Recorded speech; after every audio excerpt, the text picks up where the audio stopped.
Greetings, everybody. Welcome back to the Run Your Mouth podcast. This is the episode for 4/18/2022 because we're coming back. Sorry, I took a couple days off.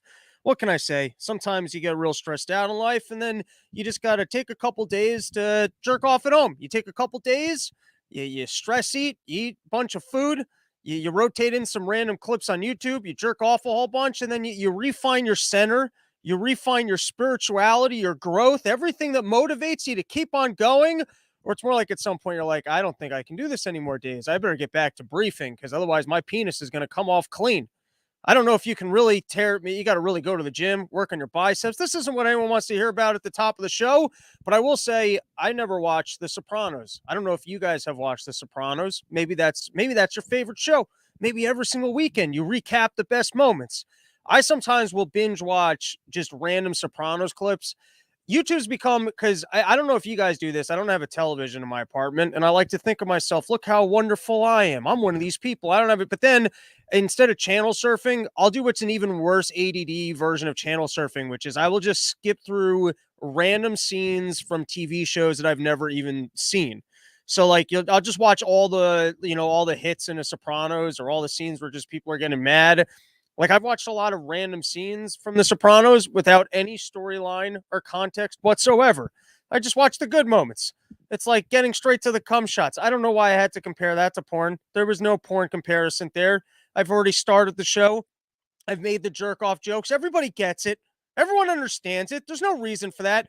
Anyways, here was my one takeaway from watching random clips of The Sopranos is they eat a lot of food. And it's incredible to me to be taking these important business meetings after eating that much food. Like I was just like, can you imagine if after Thanksgiving someone came into your table and they wanted to negotiate with you? You'd just be like, just take it. Just take the factory. I don't care. You want a factory? You can have all the factories. Or they'd be like, hey, Johnny, whatever, Johnny Wrinkle Pants messed up. And you would have just finished a turkey sandwich. Yeah, it's all right. Just let him go. It's okay. I don't care. It's okay. Listen, I just ate 15 pieces of salami. You think I'm gonna care? Do you see how much cheese I just put on the salami I was eating there? I don't know why I'm mixing in Trump with him. All right, well there you go. Those are my Soprano jokes because there isn't that much news except for this. I think we might be reaching peak Joe Biden, and if we haven't reached peak Joe Biden yet, we got to be getting there soon. There's got to be a moment coming that's just so unbelievably stupid. I mean, we apparently farted in front of the Queen of England. That one was pretty good. And then they had to bring him to a doctor for them to check his rectum. They got all up in his rectum, and they're like, "This is as clean as the kids Hunter Biden's fucking." I've seen clean rectums. Usually, you only see rectums as clean on younger children, but this Joe Biden, he's got a perfectly fine and clean old rectum. All right, so if you guys didn't see this moment, there was a moment where Joe Biden, he's giving a speech, all the classics. He's yelling, he's screaming. We need government money to get these factories open, and as long as we can get these factories open, well, then supply line issues, they'll be able to take care of those, and no problem. So Biden's up there giving his whole speech, and then at the end of the speech, he turns to the side and goes, "Hey, put it there, Buster," and he realizes there's no one there. So he tries turning the other way, realizes there's no one there, and then he just kind of wanders and fumbles. And, it was almost like watching him be at a party with Obama. No one wants to shake this guy's hand. It's embarrassing. So I think they set him up, though. That's my take. They want this guy out. They set him up. I bet behind the stage what they're doing is they practice. They just practice. They go, listen, all you got to do, you got to read the teleprompter, and then when the speech is over, you turn to your side, you shake hands, your handler's there, they walk you off the stage, someone comes out and goes, no questions, no questions, no questions, we got to catch the third, blah, blah, blah, blah, blah, blah. Right? There's a protocol, and so he does his part. He's sitting there, he goes, all right, just got things and hopefuls and souls and everyone and better and good things and China, but the support. All right, that's what I had to say. And then they just left him hanging. They left him hanging. There was no one there. He came out with this put it there Buster energy, and then they just left him. So I wonder, was that peak Joe Biden? Or are we going to get a worse moment which brings me to my next point. Up for hire. I don't know if you can trademark campaign slogans, but people have been trying all sorts of stuff. Biden's thing has been build back better. Trump was all about make America great again. I think the next campaign slogan should just be let's get the dementia out of Washington. That's it. Very simple campaign slogan. Let's not have people with dementia that might get us into nuclear wars. Very simple. And on that note, let's plug some gigs. The biggest gig, firstly, we sold out the Reno thing. No problem. Man, I might look into setting up another show or maybe scalping tickets behind the scenes. Maybe I'll pull a Ticketmaster. I'll just tell David sold out, take back a couple of tickets, put them up online for so much money. No, I'm not really going to do that. I'm not going to do that. Show's sold out. I think my chair negotiations have almost come. That really stressed me out. You want to know why it's a stay at home all weekend? Chair negotiations. I'm not set up for negotiating about chairs. I've negotiated some serious sales deals in my lifetime, but when it comes to getting chairs into a venue hall, that's it. I'm never taking a venue rental that doesn't include chairs again. I don't care how good this gig goes or how much money we end up making on it. No more gigs without chairs ever. I mean, they're going to be chairs. I took care of the chair thing, but I'm just saying, you do a venue rental, you think they have the chairs. What else are they not going to have? Am I going to get a call letting me know the day before the event? Hey, I want to make sure you're bringing your own urinals.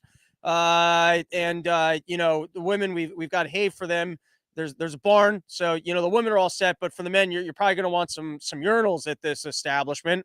All right, what the fuck was I trying to do? I was trying to plug my gigs. That's right. I got to get some more dates coming up because I have more dates confirmed for Summer Porch Tour. I just have to actually schedule them. I need a secretary. Are you out there? You want to handle chair logistics and other things that really stress me out for no real reason. They're pretty simple and they shouldn't be a big deal, but for some reason they really get to me.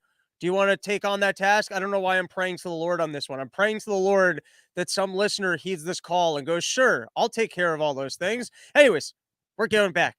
Summer Porch Tour coming up. The big one is the kickoff party in Florida. It's going to be an absolute blast. Come show up for that at Top Lobsters Ranch. And then we've got California with Brian from Lions of Liberty. And then I got some scattered gigs coming up. New Jersey Medical Freedom. We're going to celebrate gyms that stay open. Then I've got April 24th in Boston, which is the libertarian, the thing. The states, they get together. I don't have words. And then I got a gig in Connecticut with BK Chris. May 14th, hit up that link. All right, let's get back into the news. But first, I see some people hanging out here. I got St. Michael coming through with the question 414. What's that question for? What is the 414 question? You got that's like a half a question. It's just a date with a question mark. You got a question, has to be the whole question. All right, moving on. What do we got here? All right, people are freaking out. Elon Musk is going to be taking over Twitter. He's going to be restoring free information. Maybe we might think he's restoring free information, and then it just becomes a platform of people taking pictures with their Teslas. That's it. It's just, oh, wow, I was able to charge this thing, and look at this beautiful charger, and look at this road trip I was able to take. And it'll be people standing on the side of the road just posting pictures going, wow, my gas engine doesn't work, and it smells like farts. This is a problem. And it's just going to be pictures upon pictures of people posting their cars broken down on the side of the road, just being passed by Tesla vehicles with traveling charging stations that aren't overrun by homeless people. So we don't know. We don't know what Elon Musk has planned for Twitter, if he even takes it over. Also, Elon Musk, you want to talk about CEOs and the superpowers, that guy's pretty good at making news. That guy's pretty good at just headlines, stock values going up, stock values going down. Hey, I like Bitcoin. Bitcoin's going through the roof. Hey, I don't like Bitcoin. Bitcoin's crashing all of a sudden. I mean, Elon Musk, he's got the mouth of gold where whatever the fuck he talks about, he's just really good at generating news about it. And then maybe, I don't know if he front runs himself. I don't know the options that he's taking. I don't know what happens to Twitter's shares price when he goes, you know what, fuck off, I'm out of here. Or maybe he generates so much news, even from taking the 10% and then saying that he wants to take over the company, that all of a sudden all these other hedge funds, they start stepping up. They realize how valuable of an asset Twitter is. The BlackRocks, your Morgan Stanleys, your Saudi Arabia people who don't give a shit about the company. They don't care about the profits. They just want to make sure that they've got a stronghold on news and information. They realize, my God, we better open up our pocketbooks. And then Elon Musk, they buy out his shares. He makes even more money. And then maybe he goes, makes his own social media thing. I'm just saying Elon Musk knows how to generate some good news for himself so that stock values keep going up and up and up. And I don't know much about stocks, but I do know that if you sell them low and then you buy them high, you're going to end up making money. It's a simple rule. You walk into the market with things that simple, and that's the only thing you really have to remember. As long as you have that one thing perfectly crystal clear in your head, you can't lose money in the stock market. All right. So anyways, people are all outraged about this Elon Musk guy, about the fact that he might take over Twitter and then just let people just use the service. Isn't that a remarkable threat that if I take this thing over, people will just be able to use it? We're not going to tell them what they can't do while they're here. They'll just be able to post things. And people are like, it's too dangerous. You can't just let people post. If people just post, the real idea is truth might rise to the top. And that's not going to work. And here, we can hear them say it themselves. And I fumble. Listen, I'm not even a paid news anchor, and I say dumb shit all the time. I keep calling Hunter Biden, Joe Biden. I talk about selling stocks when they're low and buying them when they're high. I get all sorts of information wrong. So I can't fault this lady who, has to sit there with the boring guy that she pretends like she likes getting plowed from. That's her whole life. She used to be pretty, so pretty that she got this guy to leave her husband, and now she's got to show up to the office every single day and realize, what did I do? How did I end up in a marriage with this guy with his boring glasses? And he's not even that good of a propagandist. I remember when this guy was one of the best propagandists in the game. That's what excited me about him. But now I'm MSNBC. This place is irrelevant. Nobody's even watching our shows. I don't find my husband attractive. We're losing our stronghold. And then you get rattled. You end up saying stupid shit. Let's give it a listen. Who were Trump voters and are still Trump supporters, they go, yeah, you guys are going crazy. He's doing, what are you so surprised about? He's doing exactly what he said he's going to do. Well, and I think that the dangerous, edges here are that he's trying to undermine the media, trying to make up his own facts. And it could be that while unemployment and the economy worsens, he could have undermined the messaging so much that he can actually control exactly what people think. And that is our job. Yeah, if you look at the issues, Yamiche is right. He's doing. Yeah, I'll cover for you because you just said something you weren't supposed to say. Where that's what the news's job is it's supposed to be that they sit down, they develop a narrative, they come up with their own facts that would fit into the narrative, and they control people's minds, and we try and train people on what they should think. That's the job of the media. And so obviously we can't be having an industry here where someone else is allowed to come in and report their own information. Because if people are able to report information, how will we control people's minds? And then they get to just continue sitting there and being all chipper and all, hey, we're doing the Lord's work here. Just sharing the information that everybody needs so we can tell them what to think. All right, what else we got here? Who were Trump voters? That's that video again. I got to say, the Elon Musk man, he gives me hope. He gives me hope that perhaps we will end up in a environment where you got free media landscapes where people actually step in and they start going, you know what? I like profit. And you got all these other companies that don't like profit. They'd rather be a news organization and not share true information. And how much profit can there be in going to the market every single day with a bad product? I mean, it's crazy. You got these cable news channels, and just every single day, they're just not giving you good information. It's like a gym trainer that every time you worked out with him, you somehow got fatter. A doctor, every time you went to see him, sometime you walked out of there more unhealthy and in more pain. So as a capitalist, you go, wow, I think there must be an opportunity here for some profit because maybe I can just create a better product.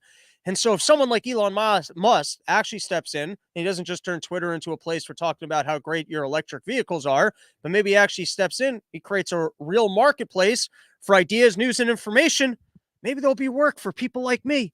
maybe like you don't even realize, I think, how bad the ratings are on some of these news channels and how much money is there. What do they say with CNN Plus? Like how many people actually subscribe for that? 10,000 people. And think about how much money got put into that.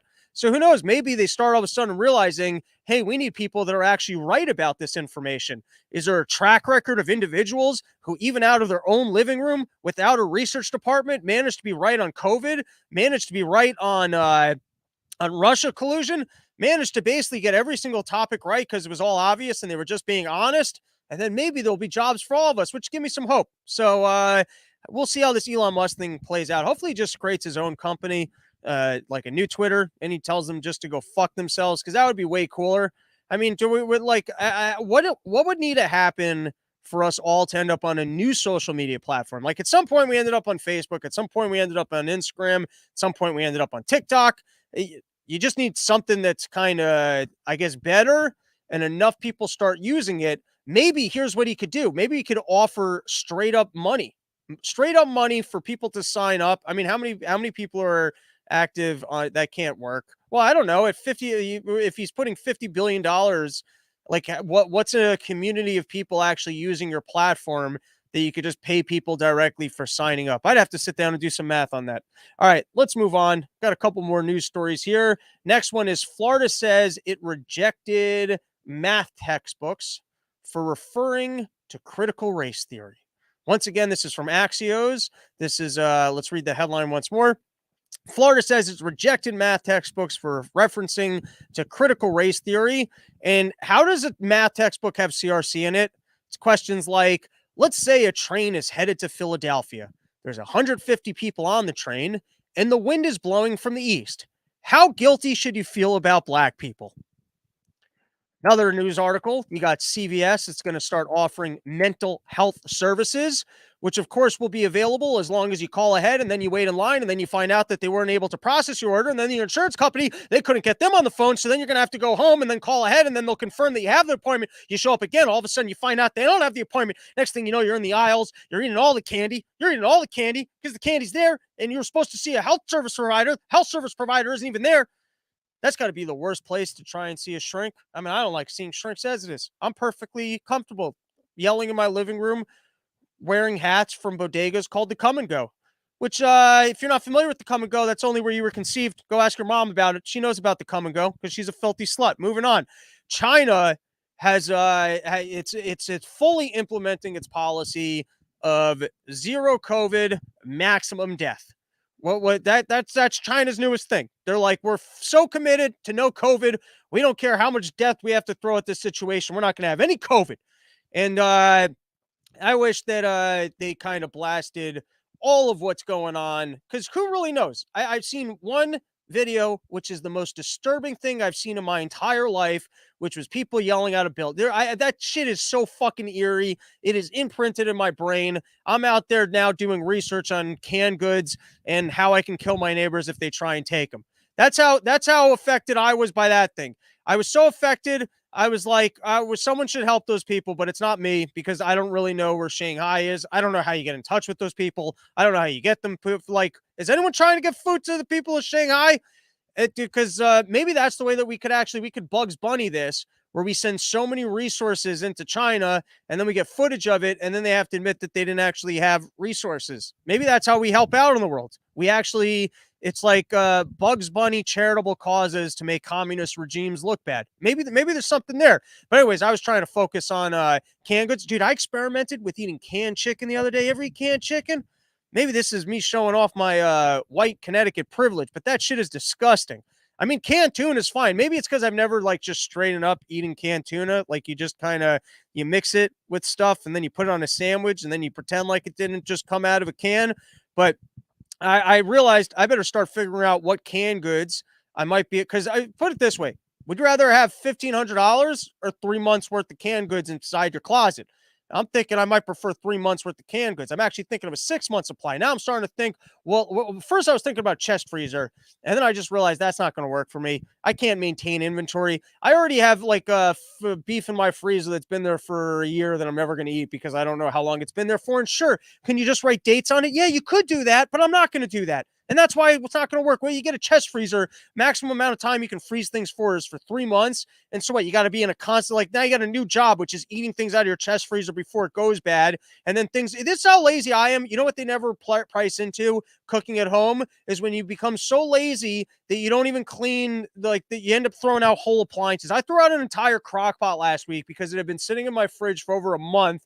Because here's the thing, you cook up something in your crock pot, and it's delicious the first time, but then you like try and force feed yourself the reheated stuff, and it's not good when it's not fresh. Or you can just go down the street and eat meatballs over rice from Ron's Deli for nothing. $10. And then they're nice people. They give you some cookies. You can have coffee. You shoot the shit. Like, I don't know. You try cooking from home, and it just doesn't work. But then you start realizing, well, what if the world ends?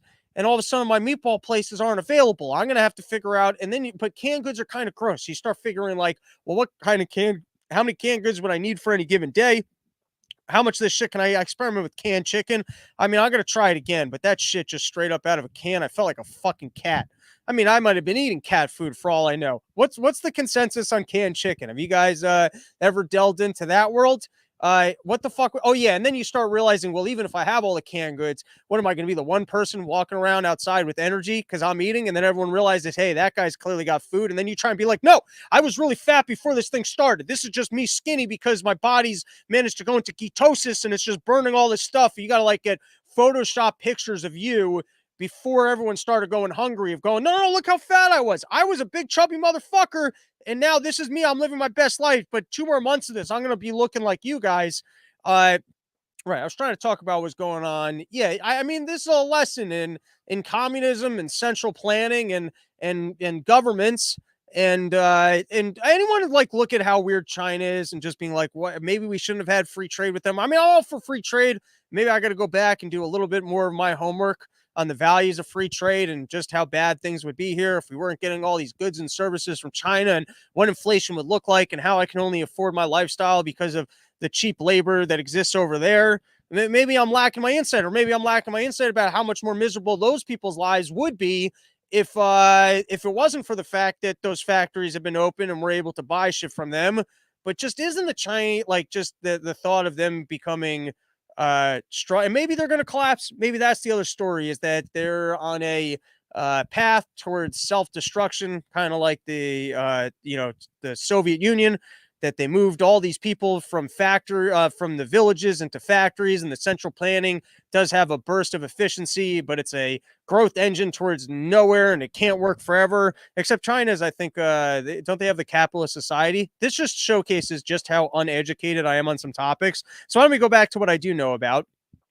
So you've got a pretty grim situation in China. I would say that the U.S. Reporting on it is a little bit light. Now, here's what you can't kind of figure out with the reporting to an extent, is that we've seen scattered videos of horrible incidents, but in this case, it would seem to me like the American news doesn't want to showcase it, versus sometimes in America where they go, hey, look, like, there's going to be a run on stores, and they manage to show you the one shelf in one store that hasn't been packed, and then you go to your grocery store and there's plenty of shit. You call everyone else up, they're like, there's no run on shit here. I mean, it happened with toilet paper. But I'm just saying, generally speaking, they do a pretty good job of sometimes just serving us one or two images to creep us the fuck out and think that we're all going to die tomorrow, and that you need to buy canned goods and figure out where in your home you can stock them and what kind of ammunitions you might need to defend them. Are you guys having these thoughts also?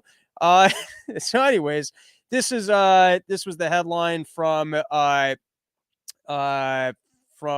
the New York Times. It was this: China's economic trends hidden cost of zero COVID strategy. I even thought the fact that they at first are just looking, oh yeah, there's economic problems. Then later in the article, they tell you about one single incident of this truck driver who's been stuck in Shanghai and complains that he can't take it anymore because he doesn't have food. But they make it seem like it's this one guy. It's not like widespread. And of course, they start the article just going like, oh, look, the economics of the fact that we shut down. And then I think, if anything, let's watch a quick video of this robot dog. And the dog's a little bit cute. It's almost creepy how cute the thing is, and it scurries along, and then it just shares message from the CCP. So let's give it a listen. 体温，请消毒，少聚众，请通风。科学防疫，文明随行。戴口罩，勤洗手，测体温，体温，勤消毒，少聚众，勤通风。科学防疫。I think if we want a better future, we need to get the dementia out of Washington and no government robots. Government robots are fucking creepy as shit. Who wants to live in a world where the overlords have amassed so much wealth they don't even need human beings in any capacity? They just got their super strong robots to police us, to make sure that we are doing their bids and willings, that we're staying inside of our houses, that people are, not being able to make a living or even able to sustain themselves, because you start going the robot route, and what do you need those other people for? You start throwing the vaginas on the robots, you start throwing the maids onto the robots, firstly, I'm pro-technology. I know this is weird. All of a sudden I'm saying I'm anti-free trade, I'm anti-technology. I'm not trying to say none of those things. I'm trying to say, I don't know what I'm trying. What I'm trying to say, though, is we as the taxpayers should be making sure that there's no government robots. Now you might be saying, well, don't we need government robots to make sure that if they're getting robots, that their robots aren't going to come over here and then take over our whole country? We're going to need robots to combat their robots. And I'm saying we're already in a loophole of thoughts that don't make sense. You don't have to go that far down this loophole. Let's just a rabbit hole. But I'm just saying right now, Boston Dynamics, in a nonviolent way, let's go protest that shit. Any other person that's coming out there and going, hey, we're starting to make robots for the government. We can't be having a government with robots. Like that was the part of the Terminator movie that they didn't show us, was that really there's a guy sitting there in the CIA who was working the Terminator the whole time. The Terminators, they don't just become the Terminators. They don't suddenly become self-aware and then want to go to war with us. Actually, they end up under control over the overlords the entire time. And then you got to run around in buildings trying to get away from the Terminator, but there's no hot women because they've already seized all the hot women. All right, I think there was one more part to this. This is from the Wall Street Journal. Once again, they're reporting on it, and half the images here look like they came from the Communist Chinese Party. Of like, look at how hard we're working to get people food, and then they don't show you all the people that aren't seemingly getting food. But let's give this a quick watch, because here is government addressing the situation. The Chinese Communist Party is addressing the issue in Shanghai. From a high-risk zone. Shanghai officials have pledged to do better. 努力解决采配效率不高的问题。 However, the anxiety of not Isn't that great? That just showcases government in such a nutshell, because that's always what happens here. It doesn't matter how big of a disaster, how much you get things wrong. You go, well, we're going to do better. Like that, has there ever been better proof of the fact why we need to move away from governments and make sure that they don't have dementia or robots? It's just this guy. Yeah, we're going to do better. Don't worry. Hey, not only are we going to do better, but we've got robots, and we're going to send them out to the buildings to remind everybody that it's their national duty to stay home and die with a smile on, because food's about to be there. So no protesting, everybody. Just stay at home and have a big old smile, because government, don't worry. We know that you're hungry and the food hasn't come, but we're here for you, and we're going to do better. So this is from the Washington Post. For weeks, China's most populous city, Shanghai, has been under strict lockdown orders in an effort to control a coronavirus outbreak. Its 25 million residents have been trapped at home, struggling to feed themselves or get medical help for sick family members. Others have been corralled into makeshift quarantine centers and temporary hospitals, unsure when they will be allowed to leave. Li Moyin, 34, was among those restricted to their homes. She lives with her parents, both in their 70s, in the Putuo district of Shanghai, where she has been confined since March 27th, working as a part-time translator and trying to secure enough groceries for their household. For Li, who grew up in Shanghai, seeing the once bustling financial hub, which residents previously believed was a model for balancing COVID prevention measures with normal life, turn into a ghost town, has been unsettling. So I'll just say I could care less about the risk of dying of viruses compared to the risk of a government locking me into their homes. All right, turning back to more lighthearted topics. This is an article that we referenced last week about the FBA looking into Lucky Charms. And I was looking at just the box of Lucky Charms, and does that not look like a something that someone's trying to use to poison your kid. I mean, if there was like a rat trap, like the way the rat trap has a nice little piece of cheese on it, and like but like it looks like a rat trap, or like you look at a box of rat poison, it looks like a box of rat poison. Are you telling me with this red and this happy, this happy guy throwing up marshmallows into the air, like with this demonic face in this bowl, it looks like someone's trying to poison your kid?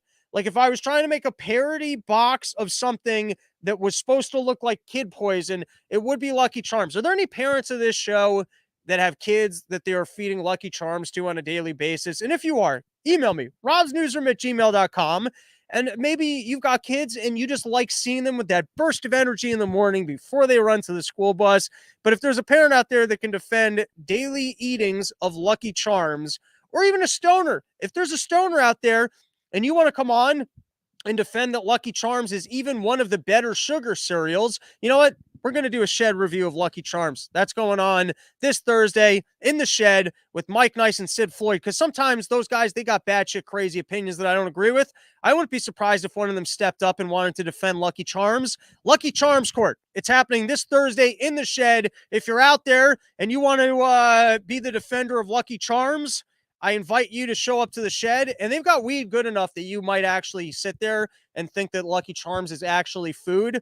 I could see myself sitting in the shed eating a big old bowl of Lucky Charms and going, wow, this is delicious. And oh my God, did someone actually put milk in here? All right. Then I enjoyed this article, and we only got 2 left. We're at the very end of this thing. We've briefed our asses off here. So this is from what is this from? This is from the Daily Beast. But it was knocking Elon Musk. I'm going to read you guys the paragraph. The world's richest man apparently believes he is also the world's biggest philanthropist because his companies do such good work. Philanthropy is usually taken to mean using your wealth for good causes. But Tesla CEO Elon Musk says he thinks making sleek electric cars for rich people, sending rockets into space, and digging tunnels under Las Vegas should also count. I miss the good old days where I knew nothing at all, where I was such a dumbass you could hand me any piece of information and my mind would blow. I go, holy shit, I didn't realize there could be information this good. And then you'd have a thirst for knowledge. But now it's not that I know everything. It's just very rarely does someone come by with a piece of information that's so good that I go, holy shit, I never thought about things that way in my entire life. And it gives you kind of that brain orgasm of, wow, that's a good idea. And maybe there's more good ideas. And if I can acquire more of these good ideas, I could be a smarter person. I could live a better life. I remember at one point in my life, I found the author George Reisman. He's got a particularly good blog. You guys can go down that archive. I read his article on gun control, changed my opinion on gun control, healthcare. One of the articles that he has, which I thought was fascinating, was he had an article and it was actually why it's bad when billionaires give charity. And it is such a beautiful defense of capitalism, and particularly in his writing, you see that there's a little bit of a spirituality to the system, which I'll explain to you now. Except, you know what? Maybe I'll find the article. I'm not going to find the article and link it in. Why am I lying to you? Why am I pretending like I'm going to do that post-production work? It's not going to happen. You just go Google. You keep Googling around. Maybe you'll find randomly this article that I was talking about. But essentially, look at this. We'll go with the Elon Musk example first. Now, if you're a person and you're concerned with the environment, you think, oh my God, we're running cars, we're burning all these fossil fuels, we're all going to die. Now, imagine if a person came around and they actually invented a solution to that problem. Just imagine for a second, we're going to leave Elon Musk and we're going to go to a fictional world of just ideas. We're going to exist in a conceptual reality for a brief moment here. So you've got a problem. You go, I like being able to drive a car and get to work, but we're all driving cars and getting to work. And as a result, we're going to ruin the planet. And then someone comes by with the solution. They've got this magical car that doesn't have emissions. It doesn't pollute the planet. And the thing runs so efficiently that you can, let's just say theoretical, where you can take one of those old 9-volt batteries that were fun to put your tongue to, unless you're a kid. If you're a kid, don't be putting your tongue to batteries, but we all did it once. It kind of gave you a fun jolt. It was pretty fun. And then at one point, all right, whatever. Anyways, so you take that little 9-volt battery, and it's kind of satisfying because it's hard you actually get to feel like a mechanic for 1 second because you open up the gas canister and then you have to actually like line it up with the two things and you put it in and then Your car turns on, and your car can run for an entire month just on that 9-volt battery. And it's all because some genius invented a way to run a car on a 9-volt battery. And now for $2.50, you can operate your car for an entire month. And there is so much green and good electricity in the world that there is wealth created. It's like it came down from the heavens. The amount of energy efficiency of what people are able to accomplish because energy is close to just 100% free in this new landscape. And we don't have to worry about the burnings of the planet. And here, this guy just invented it. And so all of us go, wow, this is incredible. I would gladly pay you $2.50. And now the whole world on a monthly basis is paying that guy $2.50. That guy's going to make a fuck ton of money.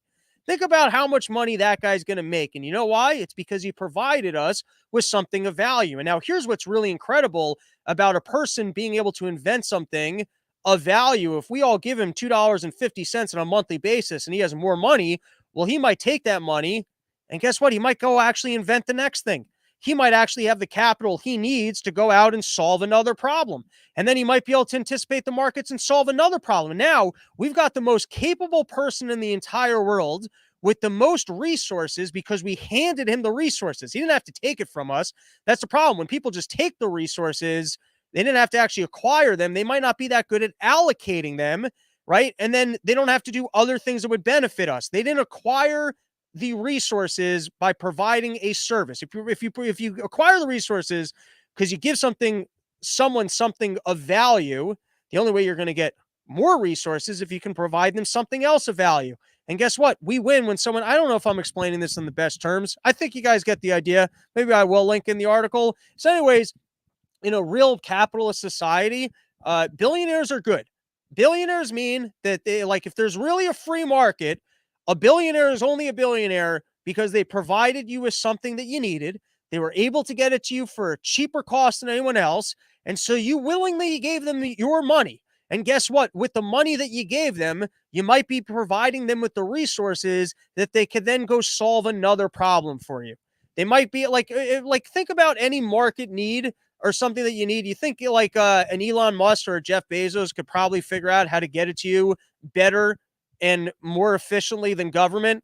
I would think so, all day. All right, and then here's the last thing that we're going to read. This is from the Wall Street Journal. I believe it might have even been on the front page of his U.S. pandemic strategy. But before we do this, why not plug one of our fine sponsors? We're going to be doing episodes all week, so I only got to plug one sponsor this episode, and we're going to go with Sheath.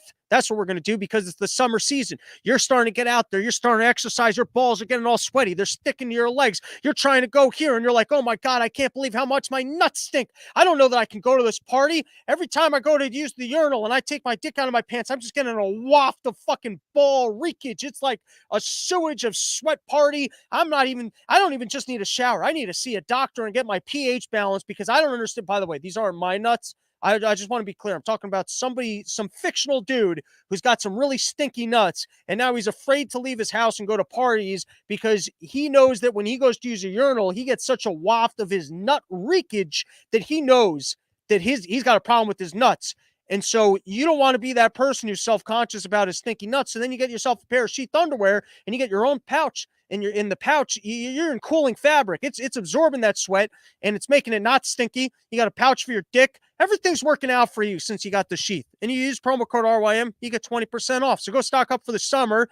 Show some support for one of the finest sponsors in all of comedy. Sheathunderwear.com, promo code RYM, and get 20% off. All right, last article that we're going to read for the day. And then I got to go do some show prep for part of the problem. Wall Street Journal, U.S. Pandemic Strategy by Jared S. Hopkins. In the latest phase of the COVID-19 pandemic, federal and local officials are telling people to decide for themselves how best to protect against the virus. Health officials are leaving it up to people to assess if they need booster shots, whether to wear a mask, and how long to isolate after a positive test. Businesses, schools, and other entities are scaling back specific guidelines as they prepare for a return to normal. Doesn't this just read like common sense? Doesn't this just read like something we could have done from the outset? And people could have read, oh, yeah, that makes sense. Instead, they went with, but one person might die. You're going to kill grandma. If you're not fully compliant, you're completely evil. Hey, don't you realize that this thing that doesn't have worse effects than the flu on kids is something that we should be taking away their education and keeping them at home so that they get fat and they're not learn like just understand this is what a common sense article could have read like from the beginning of the pandemic. But let's continue reading.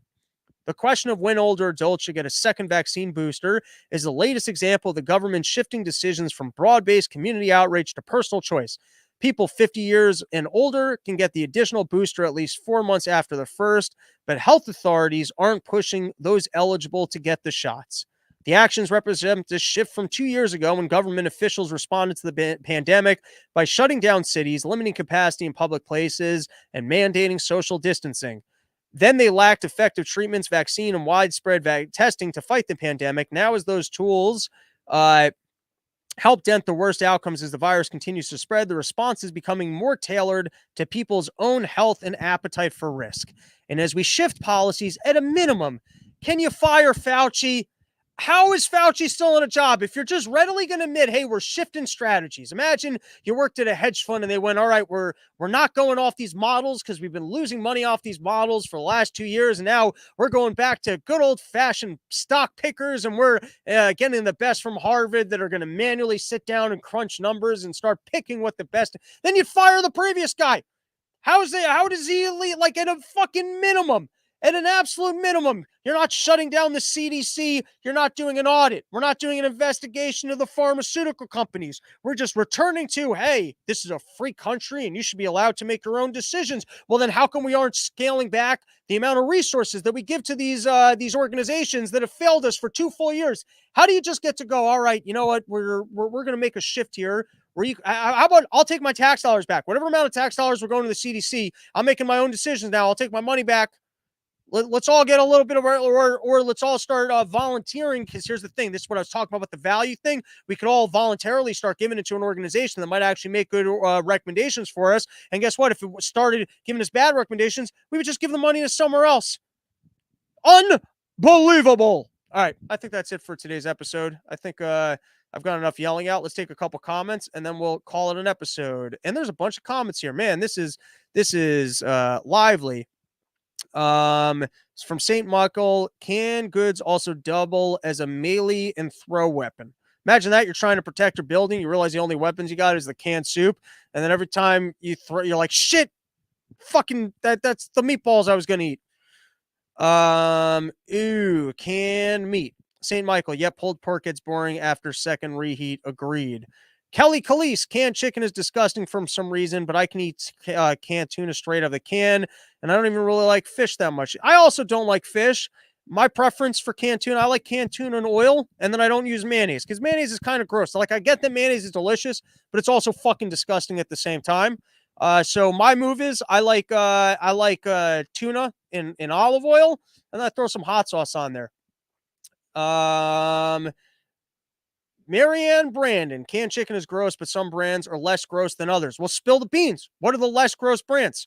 What's out there that's less gross? St. Michael, I've been spoiled on fresh game meat my entire life. Thank God it's trout season again. Dude, invite me fly fishing. I'm interested in the fly fishing thing because I don't get it. You could just stand on the side of the river and not get all wet. What is the thrill of actually standing in the river when you could just be on, like, I haven't been fishing in a while. I think I might go fishing in the near future because my grandmother passed away and they sold the house, and I used to go fishing back there, which I kind of like, whatever. They had a nice property backed up into an area where you could fish. And when I used to fish, I used to steal cigars from my grandfather. I'd sit by the river. You'd pack some beers into your cooler. You'd sit there, and that was the thrill. It was being on the edge of the water. That's the way I like to fish. Edge of the water, fishing into a reservoir that you're not supposed to be fishing in, and it's quiet and serene because you don't have to deal with other people because other people didn't want to trespass back there. So you'd have it all to yourself, and you'd have this brief moment where you felt like a wealthy person who could live out in the middle of the woods and not have to deal with anybody. But the actual getting into the river, firstly, there's equipment. I don't like equipment. Like, I like playing roller hockey, but I don't like maintaining my rollerblades, so I don't play roller hockey that often. Every once in a while, like once a year, I'll replace, and then they're good for a month, and then at some point they get ratty. This also why I don't like guns. I don't like having to do maintenance. it seems like a lot. I would be the guy you show up and you realize that you brought the wrong dumb waiters, and you don't want to tell your friends that you brought the wrong ones. So you just get in and then you're wet all day and there's holes in the thing. So you got fish that are coming up your pants and you're just trying to smile and pretend like everything's fine. And it's just you're miserable all day. And then you go, this is why I don't like hanging out with people, because I don't want to admit to the fact that I got holes in my trousers. So I was just pretending like things were fine. And you're like, why couldn't I just fish from the side of the river? What, do you actually catch more fish if you're in the river? Isn't that the advancement of mankind? The fish got to be in the river. You can be outside the river. All right, here we go. Based. I've learned too much in this world. I'm tired of my phone beaming bad information to my eyes. Well, then this might not be the right show for you. Glad it's showing me Run Your Mouth, brought to you by Yo Kratom, home of the $60 kilo and sheath underwear, though. There you go. Came through with an ad read. I was going to save Yo Kratom for the next one, but you wanted people to know that they get a whole kilo for just $60. Australia spiking COVID cases. Love that we were in lockdowns in Melbourne for 6 months. Glad I'm back in America now. Nice to have you back. Troy, keep up the good fight. Troy, do you have a favorite episode of POTP that you've recorded? We do too many of them for me to like think of a specific episode. There's definitely like episodes where I'm like, holy shit, that was a fun one. And then other other ones that are more typical, because we do a lot of them. We do them 3 times a week, and sometimes there's so much shit in the news, or sometimes I don't even know what we're going to talk about. I'm like, holy shit, that was fun. But I can't think of any specific one that I'm like, that was numero uno, because we've just done so many of them. I mean, we do them 3 times a week, and they're all pretty great. Base, tell Dave to let you talk more on problem. You're the best part of the show. It's his show. He does a good operation. And if you like what I do, you can hear me do it here, and then you can see how disjointed and disconnected the thoughts actually are. And that more often than not, Dave probably interrupted me at just the right moment, because I was about to go, yeah, I don't know what I'm talking about. All right, last comment of the day. Problem should be Dave teeing up Robbie to say some shit. Well, write it into the Dave Smith part of the problem department. No, dude, Dave does a good job. I'm happy I got the front row seat. I get to see it live. And, I pipe in with things as they're relevant, and it's all good in the hood. All right. There you go. Sheathunderwear.com, promo code ROIM. You get 20% off. YoKratom.com, home of the $60 kilo. Last comment of the day. You should definitely plug this more. You need more traffic on this show. True that. All right. Last time, everybody, Florida, we are kickstarting Summer Porch Tour in high fashion with the boys from the Tower Gang Pod. I just did their contest to try and figure out who we should genocide. You guys can go check that one out. That was a fun episode. And come out for Summer Porch Tour, because these are in people's yards. These are a fucking hangout. They're a party, and there can't be anything weirder than getting on a flight and showing up to someone's lawn and then going, there's no one here. I guess it's just me hanging out with you and your wife. All right, what's for dinner? Well, that has yet to happen yet. Every single Summer Porch Tour gig that we've done so far has been a blast, and I've made lifelong friends on these things. Summer Porch Tour, it's a journey. I mean, I still go to the Shed every Thursday. The Shed, that started out as Summer Porch Tour. I've gone back now to Max's house multiple times. He can't keep me out of his private bar. What else do we have going on? That's it. I've talked myself tired. I need another weekend at home just to jerk off and recoup my energy.